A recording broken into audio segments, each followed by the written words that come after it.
Hi, my name is Jamie. I'm here with Christy Sablon, Director of Humane Education at the Palo Alto Humane Society. Hi, Christy. Thanks for joining us. I understand that the Palo Alto Humane Society is not an animal shelter, but can you explain a little bit more about what it is and how you're involved? Absolutely. The Palo Alto Humane Society is, it's been around for about 100 years in Palo Alto, and what we advocate is more about humane education for animals, about teaching the community how to treat animals and how to take care of them, but also we have programs, a spay-neuter program, also a pet help program, which helps people that can't afford their veterinary services, and we help them out with that. Okay, so what exactly is humane education and why is it important to start early on? It's good to give children a foundation of how to treat animals and all living things. We want them to know early on that animals just aren't an object, that they're actually a living being that need exactly what we need. They need to be cared for, just like a child needs their parent to be cared for. And when they know this right from the start, as young as they can understand, then it's something that grows with them and they develop empathy and compassion for all living things. So what is it that you do? I know you go into schools, and what are some things we can kind of teach kids about humane education and animal cruelty? I start off with preschoolers and go all the way up to high school. With the preschoolers, we have a little puppet show that I have volunteers that go with me, and I talk to the preschoolers about animals and what does it mean and what do animals need. I like to have an interactive discussion with kids, even 3-year-olds, and they tell me about their pets at home, about their experiences, and what animals need. We go into a puppet show, and the puppets give a story about a happy farm and where they came from, and that some of their conditions were not so good, and they ended up coming to a happy farm, which is basically the ideal of how animals should live and how they should be treated. And I talked to the kids about it. What did they get from it, and what did they understand, and what did they learn? And they usually take something away. I will sometimes bring an animal friend with me, usually a rabbit or a guinea pig, and then they get that hands-on experience and getting to know the rabbit. With elementary school children, we have more in-depth conversations about animals and what they need, and even going into animal cruelty. And what does that involve? Again, that's another interactive discussion with children. I give them a topic. We talk about what animals need. Do they have animals at home, and how do they treat those animals? And if they see an animal in distress, what would they do? And I try to get them to put themselves in the animal's place so that they could kind of understand from their point of view. Very nice. I also know that we have a clip of you actually in action at a preschool, so if we could roll that clip and watch Christy and see what she does.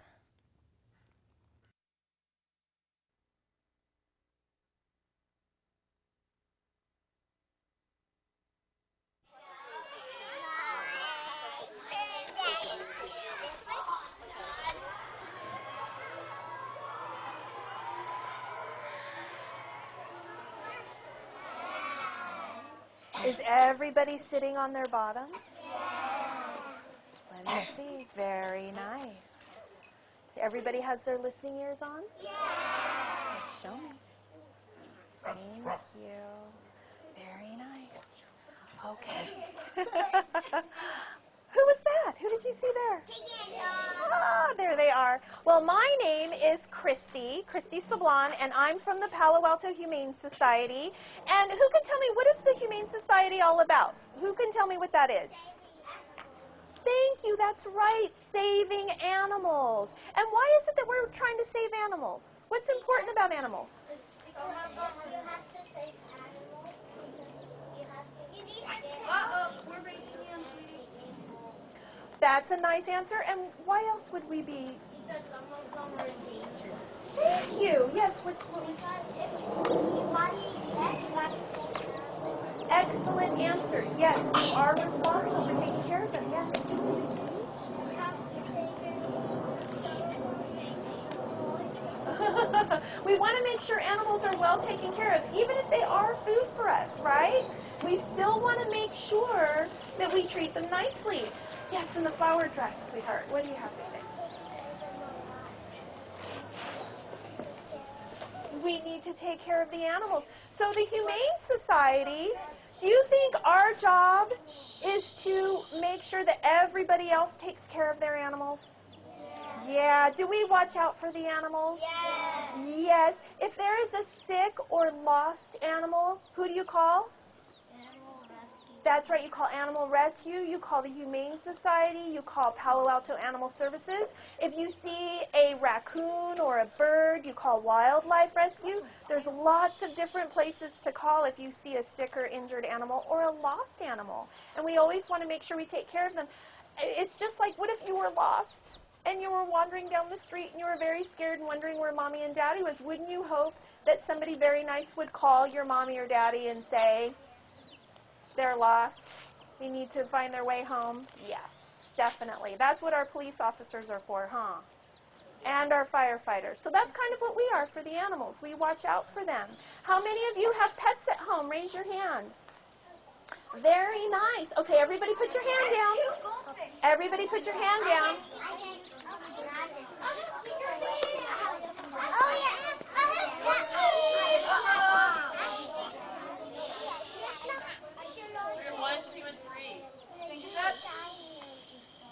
Thank you. I know you're very excited. This is what I'm going to do.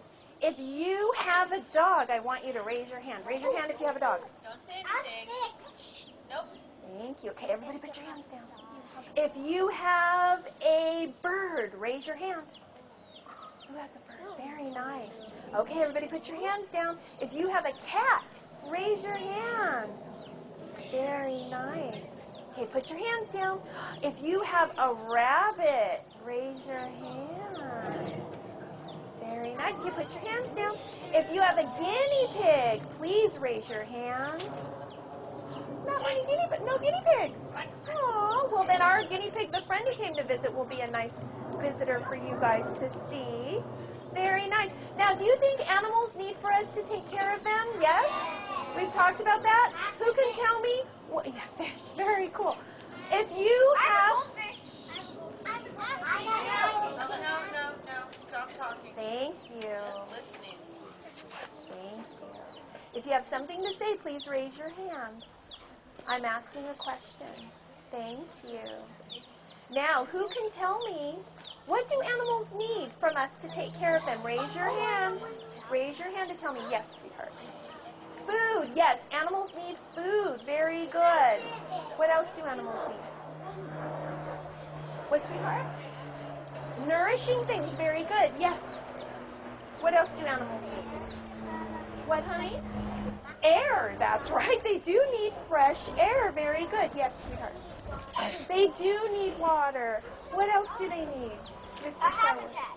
A habitat. That's right. A habitat which is comfortable for them. Thank you. Yes. A house. Yes, sweetheart.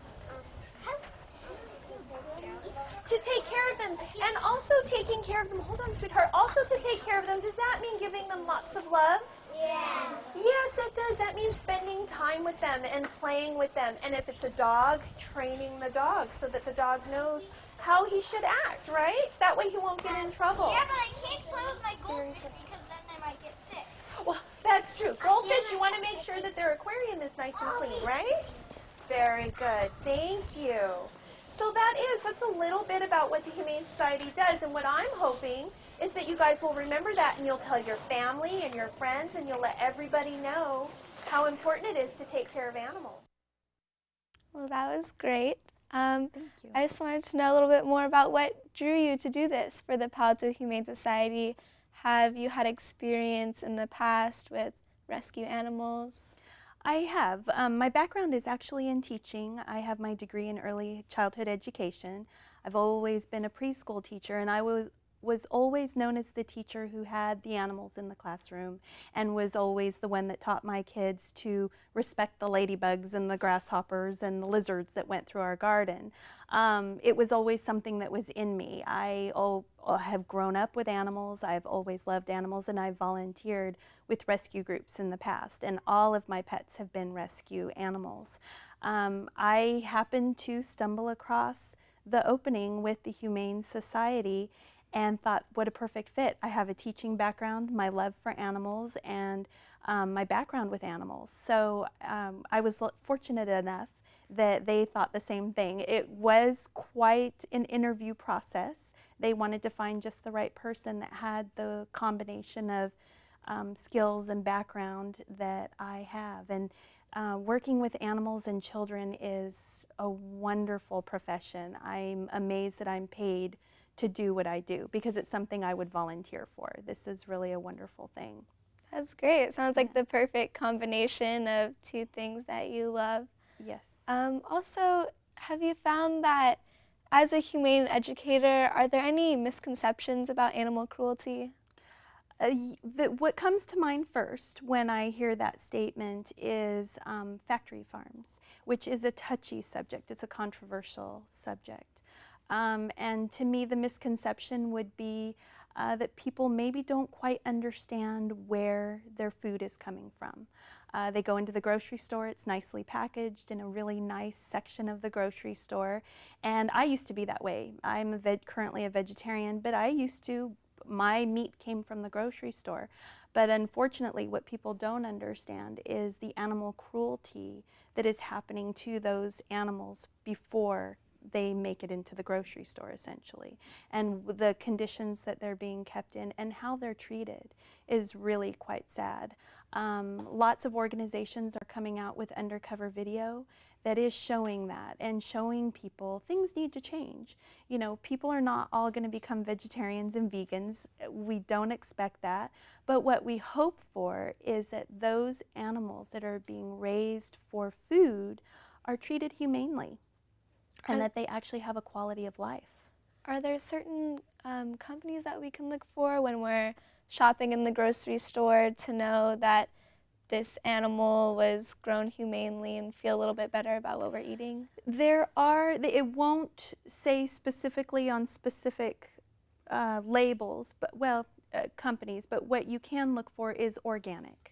And you want to make sure that it's 100% organic and that unfortunately it is a little more on the expensive side, but that's what we're paying for right now. But it is worth it. If there's more of a demand, then they will start changing these ways of how they're treating animals. But yes, look for 100% organic and look for humanely treated animals. Yeah, that's great. Yes. And how can we prevent animal cruelty? By taking action and being a model.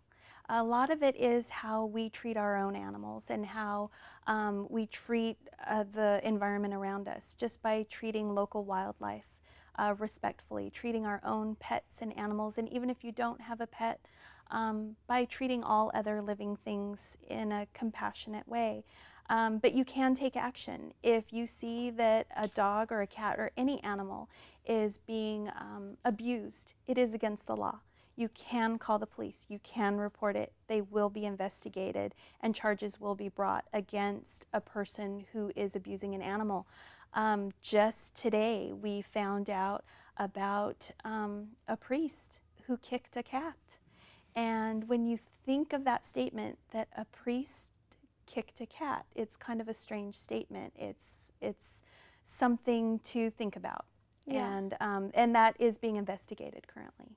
Definitely. Yeah. Wow. Well, that's good to kind of be aware of. On a little bit of a lighter note, Yes. in honor of today's show, I actually brought my dog, Roxy. Come on. Hi, Roxy. This is Roxy, and she is my dog that my family had adopted from an animal shelter about 9 years ago. And she has been a great addition to our family. And I'm very much a promoter of adopting from shelters. And I think she is a great model and advocate for supporting adoption. She was actually, we think she was abused by a man because she tends to be very fearful of men, especially with beards. And I was wondering if you could talk a little bit about some of the different kind of trauma and scenarios that animals who were rescued can go through and have gone through. It is. It's very sad. Dogs are, chained, sometimes in the front yard, sometimes in the backyard, without adequate shade or shelter or fresh, cool water, food. It's amazing the neglect. Neglect is animal abuse. When animals are not cared for, when they are not trained, that's kind of a smaller thing, but when they don't get veterinary care, like I said, they're not cared for with food, water, adequate shelter, that they're neglected without love. That's really a sad thing. There are lots of cases of animals being used to as punching bags. People take out their aggression on animals.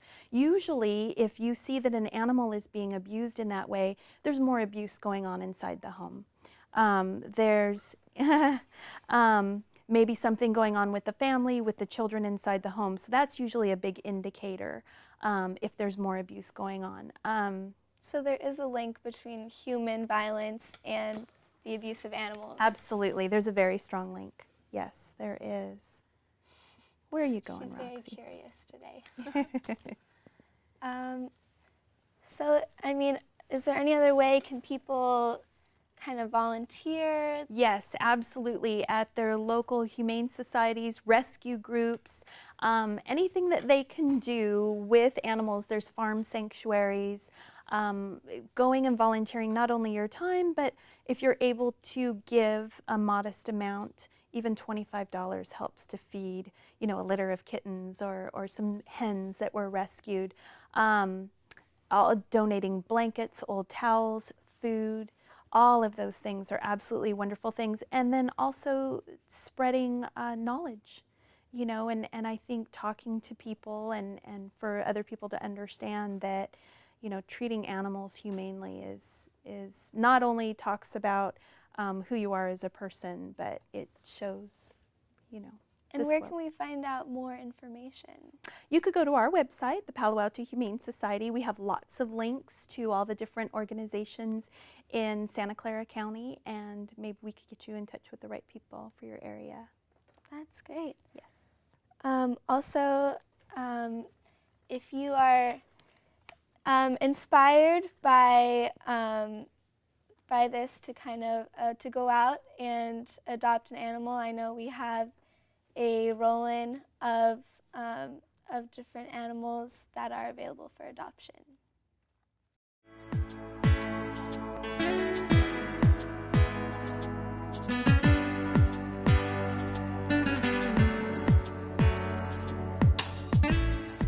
People are interested in adopting.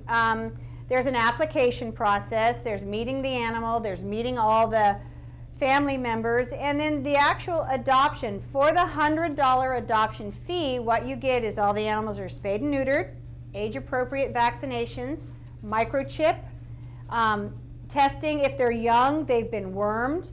All of their immediate veterinary needs have been taken care of.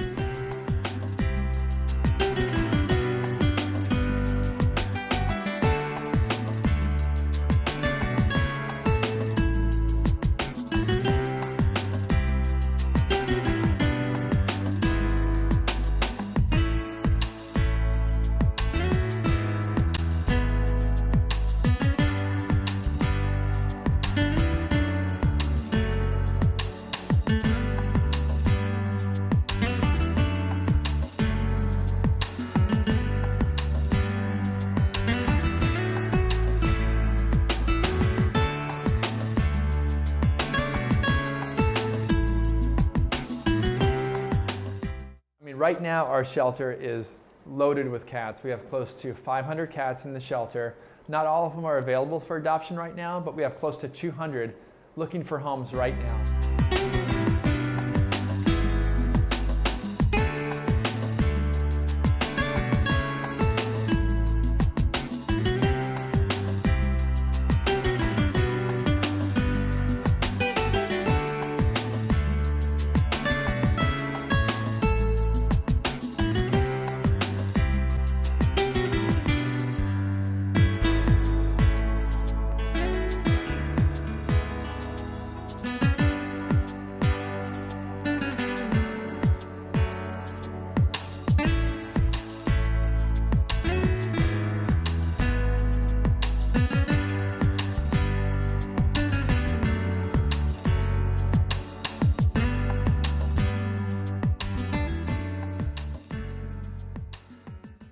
Is cosmetic testing ever considered a form of animal cruelty? Absolutely.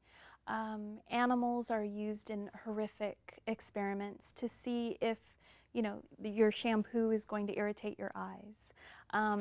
It's really awful and incredibly sad to see what animals go through during testing of chemicals and different, for your mascara, for your, you know, facial cleanser, for your moisturizer, the different things that they have to go through. They have to ingest these things. They're lacerated, and these different things are put into those lacerations to see what kind of reaction happens. It's very sad and very cruel. Wow. Mm-hmm. So we talked about adopting and spreading the word. Can people donate to the Palo Alto Humane Society, or yeah? Absolutely. We don't charge for our services. The spay-neuter program, the pet helpline, and humane education. We are a community service, so we very much rely on the generosity of our community to help keep us going, to be able to pay for materials and all, to help educate the community and all of our kids out there in the schools. So yes, we definitely, donations, please go to our website, paloaltohumane.org, and we have a donation page. And not even just for us, but Palo Alto Animal Services and the Peninsula Humane Society as well. They do so much for our community. And you, at the Palo Alto Humane Society, do work for spaying and neutering. Can you talk a little bit about why that's important? Oh, yes. It will help the population of the animals that are in shelters, animals that need homes. There are so many litters of kittens and puppies that could have been prevented just from one puppy or one dog or one cat. You can end up within 5 years, just from that one animal, 300 more, just from the litters upon litters upon litters. Spaying and neutering will help to control the population of all of those animals. And then that helps to, you know, with the animals that live in the shelters, that they won't have to go through that life. And if someone sees animal abuse or any type of cruel act with animals, yes, they report it. Please report it to the police. You can definitely call the police and report animal cruelty and animal abuse, absolutely. There is a law in Santa Clara County that for animal abuse, and yes, absolutely, if you see it, call the police. Like I said, there is a link between animal abuse and abuse with children or families. So please, definitely call the police. Please call the Humane Society as well.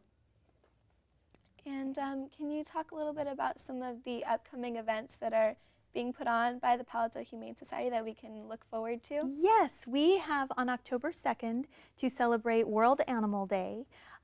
We will be hosting the Humane Planet Expo in downtown Palo Alto at Litton Plaza. And it'll be, from what I understand, from 11 to 4 are the hours, and we will have different animal rescue groups. We will have information about becoming a compassionate consumer. So right there talks about cosmetics or different things that people can look at, different brands that would be a kinder to help with products and all. Just lots of different information regarding animals and having a humane planet. So. That's great. Yeah. You talked about advocacy earlier. Yes. Are there certain campaigns that people can support? Do you know anything about that? There's many different campaigns. There's right now a very important campaign that's going on is about frogwa. And it's, I'm sure some of you have heard of it. It's kind of a delicacy. It's something that's served in high-end restaurants, and it's actually a cruel thing that happens to geese and ducks. It's regarding fattening up their liver. And what we're trying to do is not only us, but several animal advocacy groups are trying to get some restaurants to stop serving it. And if there isn't much of a demand, then this practice will hopefully go away. So there's that campaign. There's also I'm sorry. Thank you very, very much for all of that information. Sure. For more information, go to paloaltohumane.org. And again, thank you very much, Christy, for coming on our show. Thank you for having me.